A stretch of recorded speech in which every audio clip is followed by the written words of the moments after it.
Conexão Esperato. Uma produção Esperato Investimentos. Tudo o que você precisa saber sobre o mundo dos investimentos.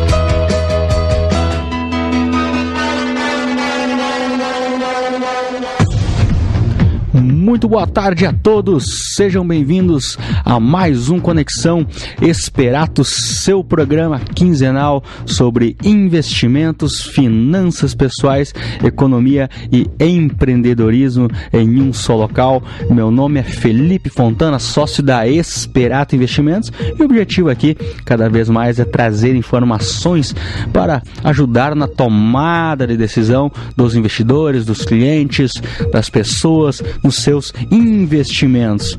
Pessoal, hoje um dia especial, o programa na sexta-feira, em ritmo aí de fim de semana, acredito alto nível, discutir economia numa sexta-feira. Então, um programa aí que seja muito especial para nós. Segundo bloco tem Eliseu Mânica Júnior, diretamente de Miami, lá diretamente da Brickell, onde vai morar agora futuramente, na Brickell Avenue, um dos principais locais lá de Miami. Eliseu Mânica Júnior, cara, vai trazer o seu conhecimento, um papo bem interessante aí no segundo bloco. Vale a pena a gente ouvir. Ok, pessoal? Então, iniciando o programa aqui com os indicadores econômicos, aí relatório Focus, que a gente sempre traz nesse início de programa. O pessoal pergunta, mas Felipe, o que é esse tal de relatório Focus aí que você tanto fala aí, né? Relatório Focus é nada mais, nada menos do que a expectativa dos principais índices econômicos para o ano, para 2019, a questão da inflação, que a gente sempre comenta aqui. Inflação nada mais é nada menos que a alta dos preços, deflação é a queda dos preços. A gente aqui tenta discutir, porque a inflação ela bate diretamente a maioria das pessoas, vamos dizer, a classe de renda baixa, de baixa renda, classe média, onde sofre com uma inflação, né? Então, por isso que o principal objetivo do governo é segurar, fazer com que a inflação ela não seja muito forte, né? Então, isso que é o que realmente destrói patrimônio, principalmente da baixa renda, da classe média. Então, por isso que ela é um dado muito importante para a gente acompanhar. Inflação é nada mais que a cesta de produtos de um país, a cesta básica, o aluguel, alimento, todos esses dados aí que a gente compila nos dados da inflação. Ok, pessoal? Então, a expectativa da inflação em torno de 4,11% esse ano. Já tivemos uma inflação aí de 10,8%, para quem é já mais antigo, né, na época da hiperinflação brasileira, uma inflação de 1000% no ano. Nada mais que um produto que você compra 10, você paga 100, né, no final do ano. Então hoje a gente vê ainda uma expectativa aí, inflação em torno de 4,11%, ano que vem também 4,10%. Isso é bem interessante, esse dado do Banco Central. E falou-se muito isso depois da greve dos caminhoneiros. Se teve uma forte alta dos preços, com certeza, né? A gente perdeu a questão de logística, questão da oferta e demanda, aquela correria no posto de gasolina que a gente via aí, que são nada mais nada menos como a ação humana ela reage nesses cenários. E agora a gente vê os preços baixando novamente, aí no sentido, não digo ser baixando, mas se mantendo, pelo menos. Então, inflação em torno de 4,11%. O PIB, expectativa segue a mesma, então de 1,5% no ano. PIB é o crescimento de um país, todo o seu produto interno bruto, é o quanto ele está produzindo. Porcentagem de crescimento então, de 1,5% esse ano, 2,5% ano que vem. Taxa de câmbio que o Banco Central espera aí para o final do ano, em torno de 3,70 nesse patamar. Tudo isso depende muito, claro, do ajuste fiscal, das eleições, toda essa questão aí. Se você tem uma moeda se depreciando, quer dizer que realmente está gastando mais, aí o pessoal não está conseguindo acompanhar, né? Ou o crescimento dos Estados Unidos em relação ao Brasil, que é muito maior, faz com que o dólar seja mais interessante. Outras questões também, uma questão caos fiscal, né? Principalmente aí puxa a moeda nessa questão. Então é fundamental aí esse dado aí. Isso se falou muito na questão essa semana aí, na questão até na questão da política, na questão das eleições. Se discutiu muito essa questão de crescimento do país para o ano que vem. Muita coisa vai ser discutida ainda, e até falando aí os dados que apareceram ontem em relação ao debate, né, que não trouxe muitas surpresas, né? Ontem a gente teve um debate eleitoral na Band, contou aí com 8 candidatos e não trouxe nada de novidades, né? Segundo aí o Research da XP, a área de análise da XP, né? Bolsonaro e Alckmin era um foco e nenhum dos dois se destacou, né? Bolsonaro ficou muito na defensiva e não chamou atenção, enquanto que Alckmin ainda mostrou dificuldade em falar uma linguagem que conecte, né, com a população brasileira. Então essa é a área da análise da XP, falando um pouco aí. O próximo debate agora acontece na Rede TV, será aí na próxima sexta-feira, dia 17. Então se discutiu alguns pontos, acho que Meirelles falou bastante pontos em questão da economia, né, questão do fiscal. Henrique Meirelles, né, foi o ministro da Fazenda durante o período aí do Temer, e também foi ministro da Fazenda, né? A gente vê assim a importância do Meirelles, que foi ministro da Fazenda do Lula lá em 2006, né, 2007 até 2010, o Luiz Inácio Lula da Silva, onde se lá passou pela crise de 2008, a marolinha, quando o Lula comentava. O Meirelles foi realmente aquele importante que diminuiu impostos, deu algumas questões aí que depois houve a recuperação, né? E depois novamente também Meirelles foi do Temer aí, tirando nós da recessão aí de 3 anos do governo Dilma, né? Então se discutiu, vai ter muitos debates interessantes agora. Infelizmente ontem não teve nenhuma surpresa, muitos na defensiva, muitos nervosos ainda, discutindo aí itens, dados importantes. Então aí vai ter muita questão para acontecer nos próximos períodos.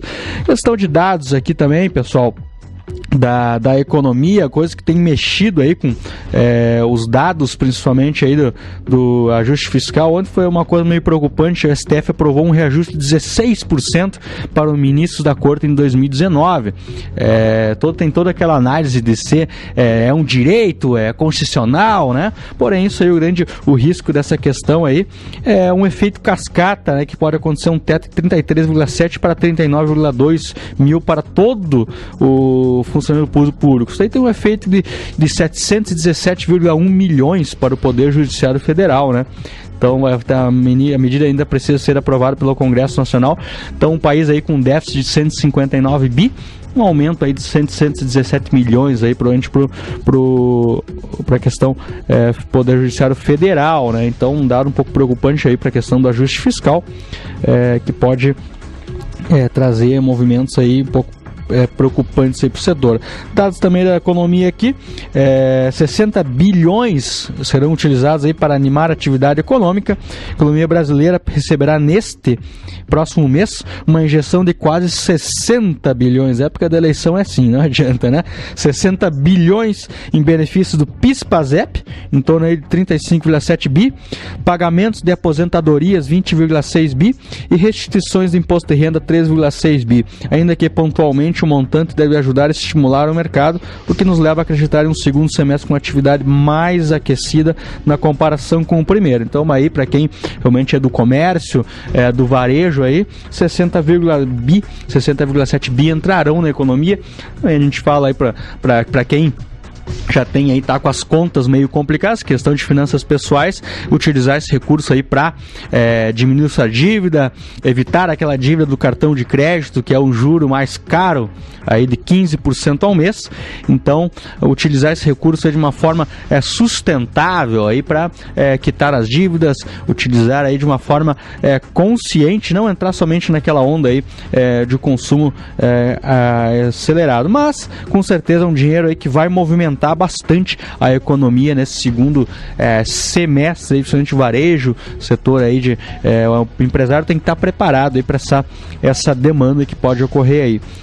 Dados interessantes também operacionais, sempre gosto de comentar aqui da própria Azul, né? Azul aí, linhas aéreas, dados operacionais bem fortes em julho, principalmente aí 84% de ocupação, principalmente a Azul aí em todo o país, muita demanda, principalmente no exterior, né? E aí também comentado o nosso aeroporto aqui, Sepete Arajuni Santo Ângelo, também próximo aí a 90% de ocupação, mais de 20 mil pessoas levadas aí, transportadas nesse 1 ano de operação. Então mostra aí que a forte demanda na região noroeste, região das Missões aí, que com certeza abre os olhos de novas viabilidades financeiras aí até para outras companhias. Como já dizia aqui o nosso SEO de Esperato Educação, Ranieri de Matos, que com certeza deve estar nos ouvindo lá em Porto Alegre. Na nossa região das Missões noroeste, a gente tem mais aí de 1 milhão de pessoas, né? Uma região metropolitana. Se a gente for pegar várias cidades aí num raio aí de 400 quilômetros, então é praticamente uma região metropolitana aqui na região noroeste. Ok, pessoal, também outros dados interessantes, pouco preocupantes lá fora, né? Turquia trazendo aí volatilidades aos mercados, uma forte depreciação da moeda ao longo dos últimos dias, e aí discursos aí, principalmente o desafio do presidente turco Erdogan. O Banco Central Europeu destacou o risco de contágio, isso aos bancos europeus. Os mercados estão sofrendo, a gente vê essa questão aí. Tudo, novamente, a gente já discutiu aqui a importância de um ajuste fiscal. Uma moeda se deprecia, por quê? Porque realmente se gasta mais do que se deve, se gasta mais do que se arrecada. No momento que você gasta mais do que você arrecada, você tem que buscar dinheiro emprestado. No momento que você busca dinheiro emprestado, sua dívida aumenta, e o Estado, o que ele faz? Ele começa a imprimir dinheiro, toda aquela lógica que a gente já vinha discutindo em programa anterior. Então tudo isso aí funciona de uma forma aí, ajuste fiscal é a palavra. Então o objetivo é sempre gastar menos do que se ganha. É fundamental isso aí infelizmente acontecendo com a Turquia, a questão da moeda. Aconteceu com o Brasil também, porque gasta mais do que ganha. Então, tudo isso aí, como é no orçamento doméstico para nossa casa, um país também, ele tem que trabalhar da mesma forma. Outro dado também interessante, da Anfavea, produção de veículos subiu 9%, emplacamento subiu 18% em julho. Então a produção brasileira de veículos em julho subiu 9,3% em relação ao ano passado, né? Então é um dado aí de forte crescimento em relação ao ano passado aí dos veículos, emplacamento em torno de 18%, né? Vou falar um pouco também a questão aí do Estado, né? Os candidatos do Estado aí ainda fica algo bem indefinido, né? A questão do Luiz Carlos Heinz, que era do PP, agora com certeza vai ir para parte de senador, concorrer a senador, já está confirmada na Amélia Lemos indo como vice de Geraldo Alckmin, e aqui fica muito ligado aí a Eduardo Leite, Rosseto, principalmente a reeleição de Sartori. Então aqui ainda no Rio Grande do Sul ainda meio não tem algo muito claro, né? E é interessante que o Rio Grande do Sul, ele dificilmente se vê uma reeleição aqui. Então o Rio Grande do Sul é um país, é um estado bem diferente nessa questão de discussão aí política. Então muita coisa vai acontecer ainda, que a gente sempre vai trazer esse bate-papo aí, o que os analistas acham, principalmente os debates, que mexe e muito com a nossa economia, os dados econômicos, principalmente a nossa bolsa, né? Então a gente tem que, esse é o nosso país, a gente tem que já faz parte, né? Isso não é de hoje, de toda a época da eleição, essa alta volatilidade. E aí com certeza analistas indicam, principalmente aí, investimentos para quem busca um pouco mais de risco, multimercado, fundo multimercado. Você vê um gestor, você vai confiar o dinheiro ao gestor que vive na taxa de performance.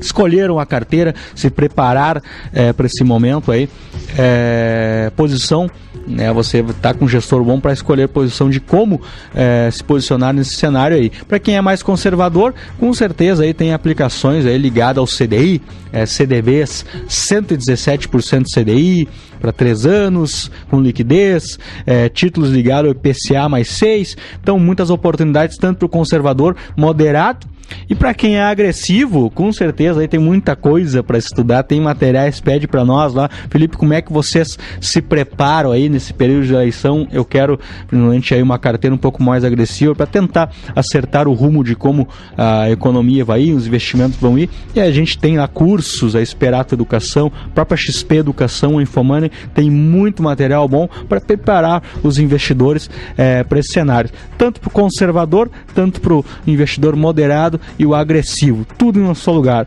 Ok, pessoal? Segundo bloco, Eliseu Mânica Júnior, diretamente de Miami. Com certeza ele está nos ouvindo agora. Mandar um abraço para Eliseu Mânica Júnior, aí um bom tempo aí no solo americano. Eliseu Mânica Júnior comentando lá que estava uns 30 graus lá. Se ele soubesse o frio que a gente tem passado aqui nos últimos meses, ontem 6 graus, a gente acorda com 4 graus e de tarde está 25, então haja organismo. Ok, pessoal? Terceiro bloco a gente volta aqui pro estúdio e daqui a pouco Eliseu Mânica Júnior com um áudio que vale muito a pena acompanhar aí.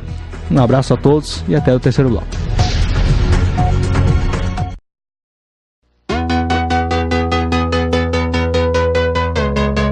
Conexão Esperato.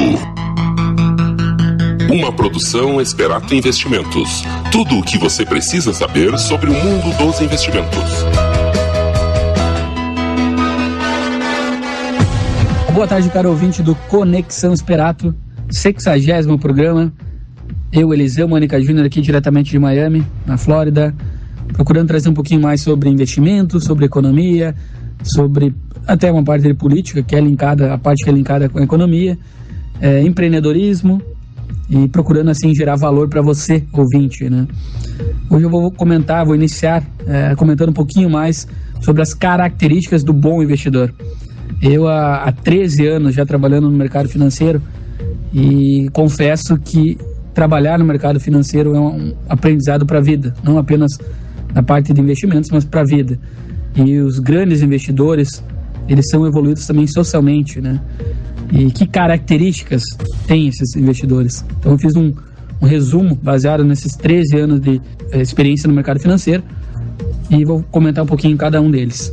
Primeiro, eu acredito que é vital ter humildade, não somente no mercado financeiro, mas na vida. Independente com quem a gente ande, independente do que a gente vista ou tem, o carro que ande, nem todos têm as mesmas condições e muitos reagem de maneira diferente, né? Sobre determinadas situações, sobre as mesmas situações. Então é vital a gente ter humildade. A gente não sabe o dia de amanhã, a única coisa que a gente sabe é que a vida é uma montanha russa e que os atores que estão em cima às vezes podem estar embaixo, quem está embaixo pode ir para cima. Essa é a única certeza, é a mudança. E ter humildade não é somente algo de bom samaritano, digamos assim, mas sim também uma atitude de sobrevivência, e principalmente também no mercado financeiro, né? Ter humildade é querer aprender sempre, evoluir, mesmo saber que sabe, dar atenção às pessoas, ouvir as pessoas. Todo mundo tem que aprender e todo mundo tem que ensinar. Na pior das hipóteses, o que não se fazer, mas que também é um aprendizado. Então, humildade, a primeira característica do bom investidor. Segunda característica do bom investidor, e que atualmente a gente não vem, de uma maneira geral, executando isso, né? Dada a quantidade de informações, dada a gente não filtra, né? A gente perde tempo, dada a questão de aceleração da vida, de tudo para ontem, né? De tudo querer de uma maneira rápida, mas a segunda característica é ser paciente. Então, ser paciente é vital no dia de hoje. A gente tem coisas que demandam um certo tempo para maturarem, para estar pronto. A gente às vezes tem que passar por desafios da vida, tem que passar por obstáculos até ficar maduro, até ficar pronto para determinada atividade que a gente queira, por exemplo, determinado sonho. A gente tem que pagar o preço. E normalmente nos dias atuais a gente não é mais paciente, a gente quer tudo para ontem. Relacionamento, não tem paciência com a outra pessoa normalmente. Ser paciente, assim como na vida, nos investimentos também é ser vital. Há coisas que não tem como engravidar 9 mulheres e ter um bebê em um mês, né? Então tem coisas que demandam tempo e para maturarem, e ser paciente, para quem é paciente, vai ter bons retornos não somente na vida, mas nos investimentos também. terceira característica do bom investidor: pensar no futuro. Isso é outra coisa que a maioria de nós também, hoje a gente vive o dia da manhã. A característica da sociedade, principalmente a sociedade ocidental, é algo mais imediatista, né? Não pensa no futuro, não é paciente e também não pensa então no futuro, como eu comentei. Quer tudo para ontem. E pensar no futuro é se preparar para o amanhã também. Tem muita gente que vive o dia a dia, vive como se fosse morrer no outro dia. Isso é possível, é claro, mas também se você for viver 90, 100 anos e não estiver preparado também. Então, se preparar, né? Tanto do aspecto financeiro, quanto aspecto também de equilíbrio na vida. Acho que é necessário, né? Também equilíbrio, investimentos também, pensar no futuro é vital, né? Para trazer mais comodidade. Tem até o caso, a história do Paulinho Guinle, se eu não me engano, que era um bom vivan, playboy de uma das famílias mais ricas do Rio de Janeiro, e que ele comentou, né? A expectativa de vida lá atrás, quando ele nasceu, era de 60, 70 anos, e ele vivia a vida como se não tivesse amanhã, digamos assim. Então ele passou dessa idade, chegou aos 90 anos e acabou quebrando, né? Por quê? Porque ele se preparou só até os 60 anos, né? E vivia a vida como sem pensar muito no futuro, né? Então é preciso, como tudo na vida, é preciso de equilíbrio. Pensar no futuro, nos investimentos e na vida também, né? Quarta característica: ter um pensamento único, não andar com a manada. Isso aí serve para negócios e também para os investimentos, é claro, que é o tema que a gente está comentando aqui. Ter um pensamento único, às vezes, é andar contra a maré, ter uma personalidade muito grande. Não é fácil, principalmente nos investimentos, principalmente em bolsa de valores. É comprar, por exemplo, um ativo quando o ativo cai, vender quando ele está subindo, quando todo mundo está comentando. E isso, o nosso cérebro, ele não está pronto para isso, né? A gente é muito mais fácil a gente seguir a manada, é muito mais fácil a gente sentir que está acompanhado por alguém, que alguém está indo com a gente, mas não é onde tem o maior retorno, né? Na vida também, assim, né? Claro, não vou fazer algo só para ser do contra, né? Precisa, claro, ter uma atitude baseada em informações, em conhecimento. Então, a quarta característica para ser um bom investidor é ter um pensamento único. E esse pensamento, na maioria das vezes, é contrário da maioria da manada, né? Da maioria da população. Quinta e última característica: buscar o conhecimento.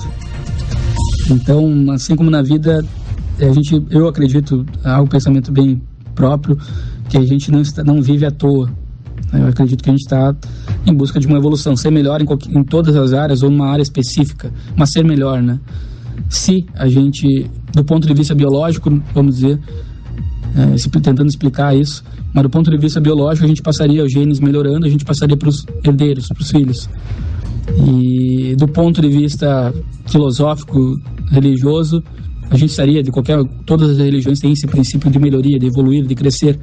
Então, tanto do ponto de vista biológico quanto religioso, espiritual, mostra isso, que a gente está aqui para evoluir e buscar essa evolução, buscar conhecimento sempre é necessário para a gente, né, para nossa evolução, para o nosso crescimento e também para ser um bom investidor.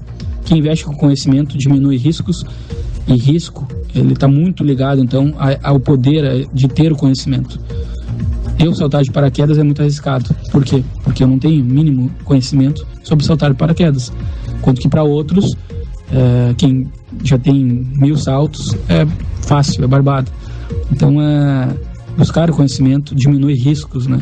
Buscar informação, colocar em prática, transformando em conhecimento, isso aí vai diminuir os riscos, e assim é na vida também, não somente nos investimentos.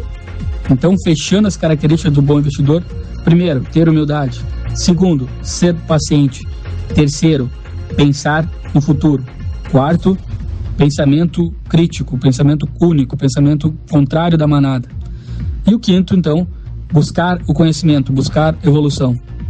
Esses são os 5 principais motivos ou principais características de um bom investidor. Falar agora um pouquinho sobre economia brasileira, sobre a economia americana também, né?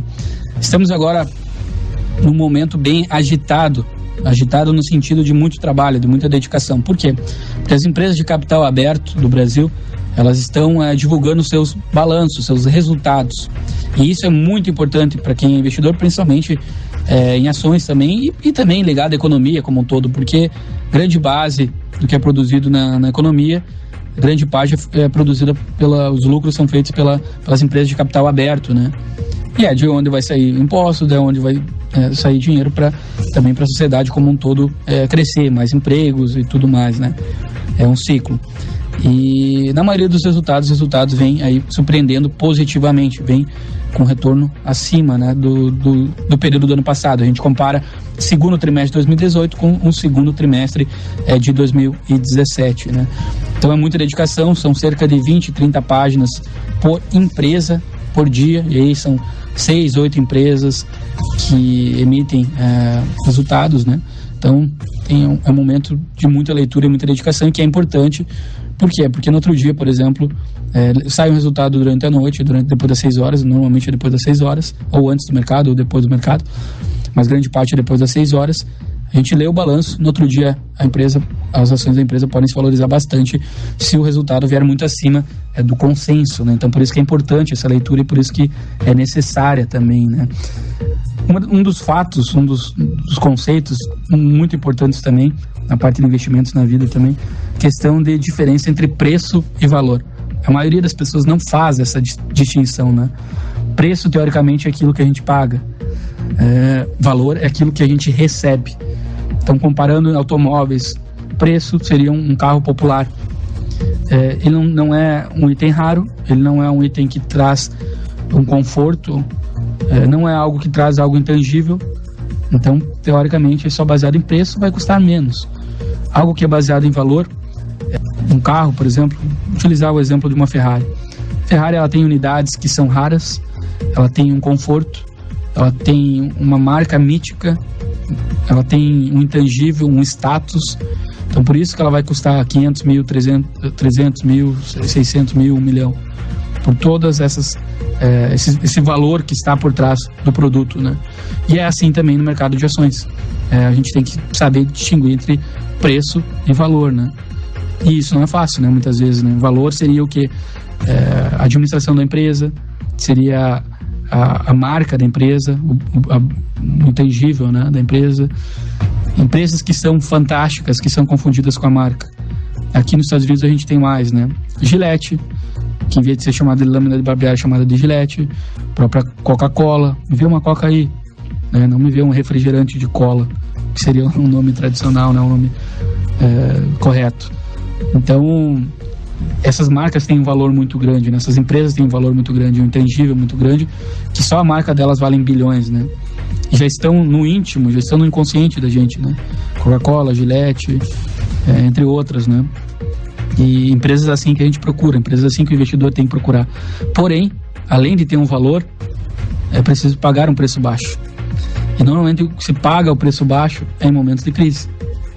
Então, além de ter uma marca boa, uma boa administração, uma margem líquida alta, chamam aqui nos Estados Unidos de moat. O que é moat? Seria basicamente um fosso, mais ou menos isso, da empresa para a concorrência, né? Uma Coca-Cola dificilmente nos próximos 30, 50 anos vai tirar o posto dela de refrigerante, porque já está linkado ao nosso íntimo, né? Já está campanha de Natal, refresca, mata a sede mesmo não matando, né? Mas vende, e a gente gosta de Coca-Cola, a maioria pelo menos, né? Tanto é que tem vendas altas no mundo todo, claro. Tem pessoas que não gostam, mas a maioria gosta. Então, empresas assim que a gente busca também, que o investidor deve buscar, né?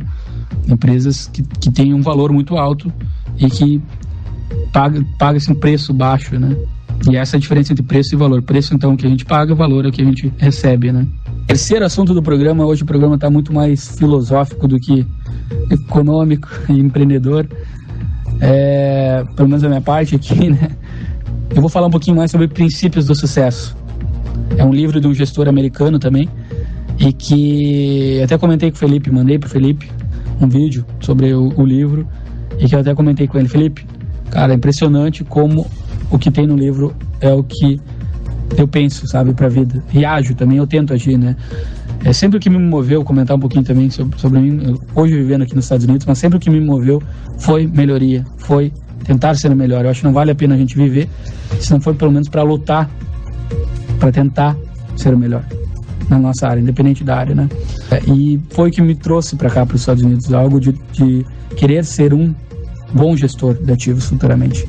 Olhar lá para frente, olha, eu quero ser um dos melhores. Para estar entre os melhores, eu tenho que estar na maior economia do mundo, no maior mercado do mundo, que é o mercado de investimentos dos Estados Unidos, né? Isso é notório. Mas sempre eu saía, sempre buscava algo melhor, né? Acabei me formando em Direito, né? Meus pais são advogados, lá no 4º, 5º ano. Não gostava muito da faculdade, de Direito especificamente, e passava nas matérias, né? Claro, não rodei nenhuma, até peguei exame, mas nunca rodei e não era o que eu queria, não era o que eu gostava, mas mesmo assim terminei a faculdade, né? Para dar valor ao meu tempo, para não parar no 4º ano de faculdade. No 4º, 5º ano de faculdade eu descobri o livro Pai Rico, Pai Pobre, esse livro que me mudou, esse livro que fez eu querer ir para o mercado financeiro. Eu li o livro, eu queria sair negociando tudo, empreendendo, vendendo coisas. Então eu decidi naquele momento, li vários livros na parte do mercado financeiro, uma facilidade gigantesca, li inclusive nas aulas da faculdade de Direito, e beleza, quero me tornar um profissional da área. O que eu preciso fazer? Beleza, fui buscar alternativas, trilhei pelo menos na cabeça um caminho. Então o caminho era pegar conceitos. Beleza, vou fazer um MBA em Porto Alegre. Foi o que eu fiz, morei 4 anos em Porto Alegre.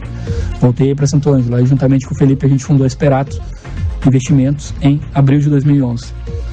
Mas nesse meio tempo ia para São Paulo, fiz um master, voltava, e aqui no caso dos Estados Unidos vim fazer cursos, fiz empreendedorismo em Boston, na Babson College, da Babson University, e depois fiz Macroeconomic Risks macroeconômicos na New York University, na Columbia University, desculpa. Mas sempre indo e voltando, sempre querendo buscar mais, sempre buscando conhecimento, querendo aprender, querendo evoluir. Independente de onde a gente está, com a internet hoje a gente consegue qualquer coisa a custos baixos. Só basta boa vontade, só basta saber o que se quer da vida, só basta pagar o preço, correr atrás, né?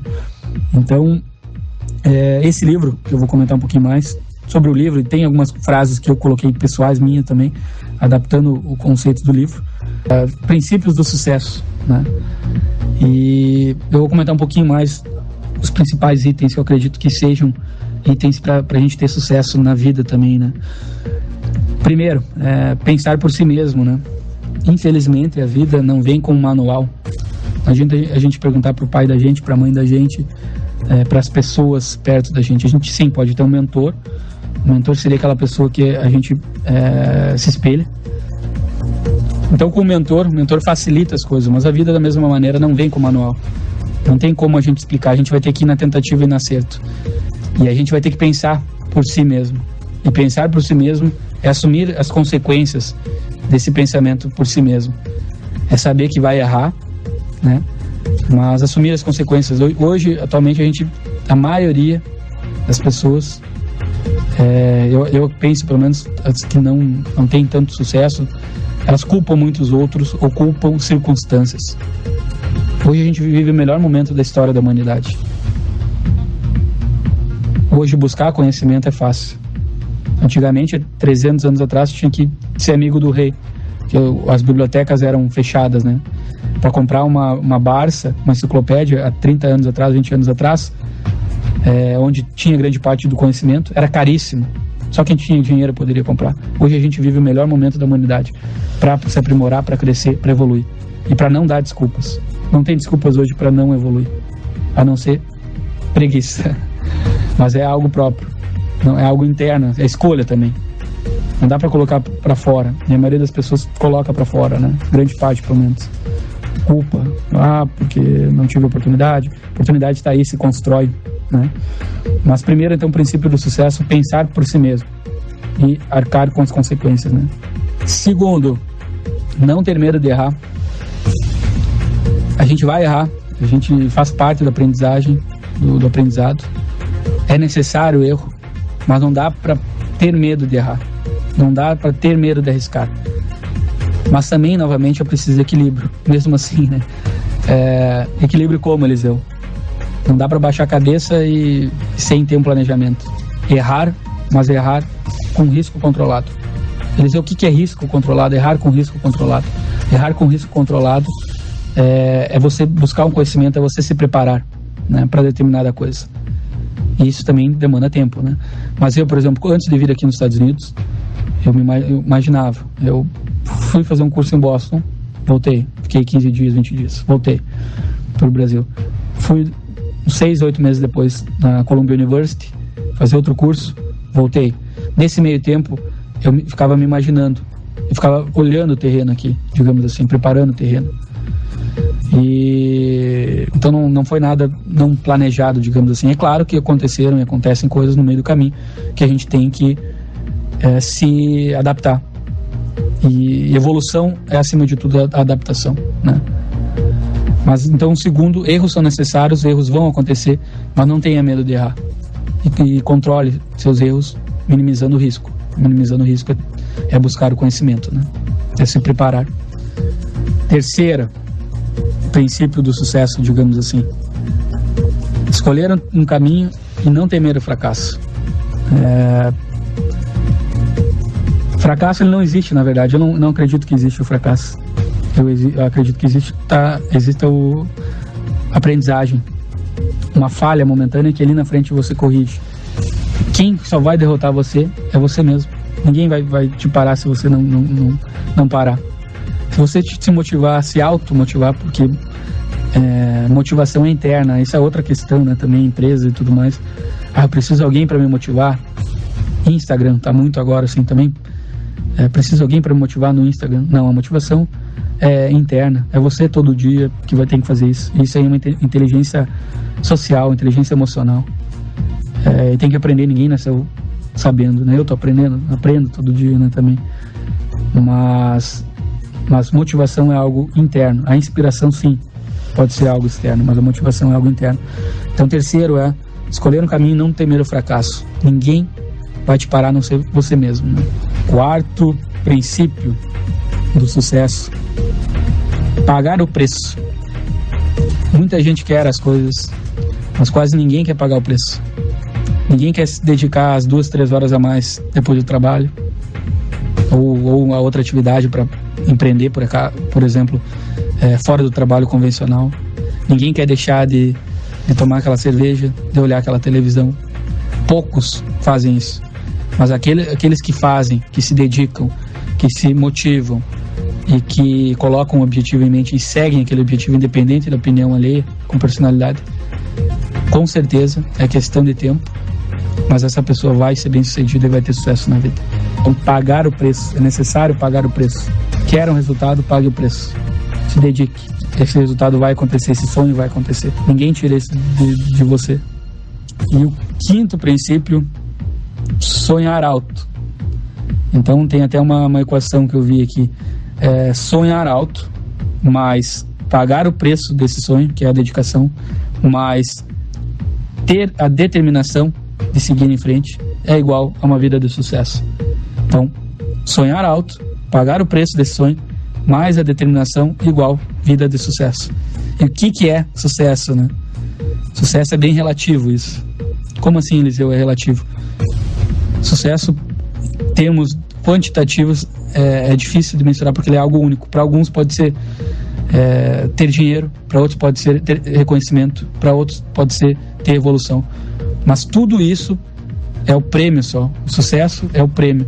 É preciso ter gosto pela jornada, pela aprendizagem, por querer ter conhecimento, por ter motivação, por ter um pensamento único, por seguir em frente, mesmo a maioria, a grande parte não apoiando, recebendo críticas, reconhecer aqueles que vão te apoiar, te apoiam, dar valor, né, para essas pessoas. Mas então o sucesso é bem relativo, né? E sucesso está muito ligado ao progresso. O que seria o progresso? Seria cair, que é necessário errar, é necessário cair, é necessário ter tropeços. Mas a gente só vai ter progresso se a gente tiver reflexão. Então, a dor, mais a reflexão, mais o pensamento, mais o raciocínio daquilo que a gente passou, aí que a gente vai ter progresso e vai ter evolução. Eu até comento bastante com amigos. Acho que tem 2 tipos de pessoas, né? Basicamente, na questão de aprendizagem, de evolução. São uma, que é uma minoria, são pessoas que aprendem com os outros, aprendem observando o erro dos outros. Normalmente as pessoas são humildes, normalmente elas são mais observadoras, normalmente elas têm um diálogo interno maior, né? E são sábias. E o segundo tipo de pessoa, que por mais que tu explique para ela, que por mais que tu fale, olha, esse caminho aqui pode acontecer isso, isso, isso. E claro, ela tem que percorrer o caminho dela, mas às vezes ela poderia aprender mais rapidamente, evoluir mais rapidamente, mas ela não ouve. Ela não aprende com o erro das pessoas próximas. Então o que vai acabar acontecendo? Ela vai acabar gastando mais tempo. Ela vai até aprender, mas ela vai ter que passar por uma determinada experiência para aprender, né? Então, resumindo, princípios do sucesso. Primeiro, pensar por si mesmo, ter personalidade, né? Segundo, erros são necessários, ter essa consciência, querer errar, mas com um risco controlado, com conhecimento, né? Buscando conhecimento para diminuir o tamanho do tombo. Terceiro, escolher um caminho e não temer o fracasso, faz parte, né, da jornada. Quarto, pagar o preço pelo sonho, né, pela dedicação. E quinto, sonhar alto. Então, seriam 5 princípios do sucesso e que acredito que a gente fazendo isso, inclusive eu estou nesse processo, a gente vai ter aí sucesso na vida. Mas é isso aí, pessoal. Acabei passando um pouquinho do tempo aqui. Eu, Eliseu Mânica Júnior, aqui diretamente dos Estados Unidos, tentando passar um pouquinho mais de empreendedorismo, de economia, e vou ficando por aqui. No estúdio, Felipe Fontana continua aí no terceiro bloco. Um grande abraço a todos e uma boa tarde.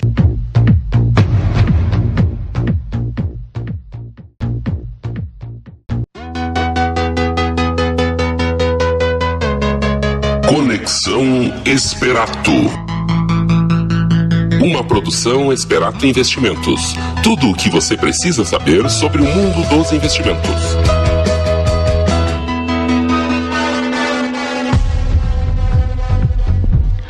De volta aqui no terceiro bloco Conexão Esperato. Mandar um abraço para Eliseu Mânica Júnior. Que áudio, hein? Eliseu Mânica Júnior, diretamente de Miami, hein? Ele brincou hoje um dos áudios mais longos da história do Conexão Esperato. Ele passou hoje de manhã para mim aí, mas um aprendizado, com certeza aí. Esse material é para quem quer ouvir novamente. Estará aí disponível lá no www.centraldoinvestidor.com.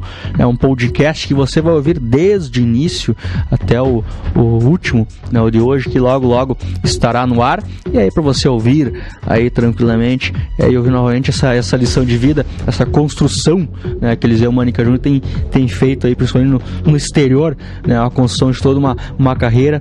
E a Esperato com certeza aí vem sempre com o objetivo de inovar. Acho que essa é a missão nossa, os valores que a gente sempre leva, a visão de sempre uma empresa inovadora, né, que busca inovação, levar sempre o empreendedorismo à frente. A Esperato está desde 2011 aqui em Santo Ângelo, escritório em Porto Alegre, assessores em Frederico, assessores em vários locais, São Paulo, principalmente com o Bruno Rocha, que está lá, né, com a Esperato São Paulo, Eliseu Mânica Júnior lá fora, né? Então a gente sempre vai tentando buscar crescer de uma forma aí, sempre levar nossa visão dos investimentos e ensinar as pessoas. Quem nos conhece, quem conversa com a gente não é só aquele indicador de produtos, intermediador. A gente gosta realmente de ensinar, né, as pessoas a entenderem um pouco mais, que é o objetivo até desse programa de rádio, né, que a gente tem aqui, de levar o ensinamento,